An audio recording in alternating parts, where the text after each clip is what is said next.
ভারতের রাজধানী দিল্লির রাজপথে এখন উত্তাপের পারদ তুঙ্গে। প্রশ্ন ফাঁস, সিবিএসই দুর্নীতি আর বেকারত্বের প্রতিবাদে হাজার হাজার শিক্ষার্থী ও তরুণের সংসদ অভিযান ঘিরে রণক্ষেত্রে পরিণত হয়েছে ভারতের রাজপথ। প্রধান বিচারপতির একটি ব্যঙ্গাত্মক মন্তব্যের জবাবে গড়ে ওঠা ককরোচ জনতা পার্টি বা সিজেপি এর ডাকে আক্ষরিক অর্থেই কেঁপে উঠেছে কেন্দ্রীয় সরকার। কিভাবে একটি ব্যঙ্গরসিকতা রূপ নিল ভারতের সবচেয়ে বড় ছাত্র আন্দোলনে? পুলিশের ব্যারিকেড আর টিয়ার গ্যাসের ধোঁয়া কোনো কিছুই থামাতে পারেনি হাজার হাজার ক্ষুব্ধ তরুণকে। শিক্ষামন্ত্রীর পদত্যাগ এবং নিট পরীক্ষায় প্রশ্নফাঁস ও দুর্নীতির প্রতিবাদে 20শে জুলাই সোমবার দিল্লির রাজপথের নিয়ন্ত্রণে ককরোচ জনতা পার্টি বা সিজেপি ঐতিহাসিক সংসদ অভিযান এর অংশ হিসেবে সংসদ ভবনের দিকে পদযাত্রা শুরু করতেই পুলিশের মুখোমুখি হন শিক্ষার্থীরা। আন্দোলন দমাতে আগে থেকেই বন্ধ করে দেওয়া হয় আশপাশের মেট্রো স্টেশন ও ইন্টারনেট সেবা। হাজারো তরুণের উপস্থিতিতে যন্তর মন্তর পরিণত হয়ে এক বিশাল প্রতিবাদী সমুদ্রে।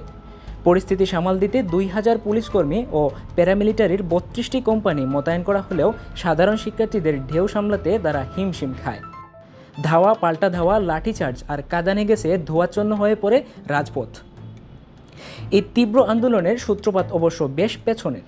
মে মাসের মাঝামাঝি সময়ে ভারতের প্রধান বিচারপতি সূর্যকান্ত বেকার তরুণদের উদ্দেশ্যে ককরোচ বা তেলাপোকা বলে মন্তব্য করলে ক্ষোভে ফেটে পড়ে ভারতের তরুণ সমাজ। জন্ম নেয় ককরোচ জনতা পার্টি। পরবর্তীতে লাদাখের বিখ্যাত পরিবেশবাদী ও শিক্ষাবিদ সোনাম ওয়াংচুক এই আন্দোলনে যোগ দিলে তা নতুন মাত্রা পায়।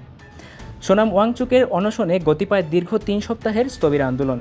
18ই জুলাই পুলিশ তাকে জোর করে হাসপাতালে নিয়ে গেলে 20শে জুলাই সংসদ চলো কর্মসূচির ডাক দেন ছাত্রনেতা অভিজিৎ দীপকে।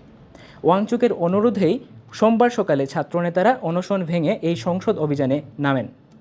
বিক্ষোভের তীব্রতায় নড়েচড়ে বসে মোদী সরকার। বরফ গলাতে দায়িত্ব দেওয়া হয় কেন্দ্রীয় মন্ত্রী জেপি নাড্ডাকে। তিনি আন্দোলনকারীদের প্রতিনিধিদের সাথে বৈঠকে বসেন। বিশ্লেষকদের মতে সিজেপির এই বিক্ষোভ নিছক কোনো ভাইরাল ইন্টারনেট ট্রেন্ড বা মিম কালচার নয়।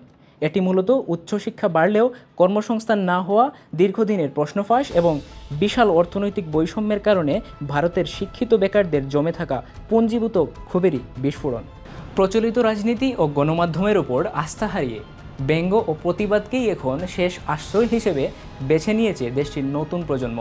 সরকার আলোচনার মাধ্যমে পরিস্থিতি স্বাভাবিক করার আশ্বাস দিলেও চাকরি ও প্রশ্নফাঁসের স্থায়ী সমাধান না হওয়া পর্যন্ত আন্দোলনের মাঠ থেকে এক চুলও সরতে নারাজ ভারতের এই বিক্ষুব্ধ তরুণ প্রজন্ম।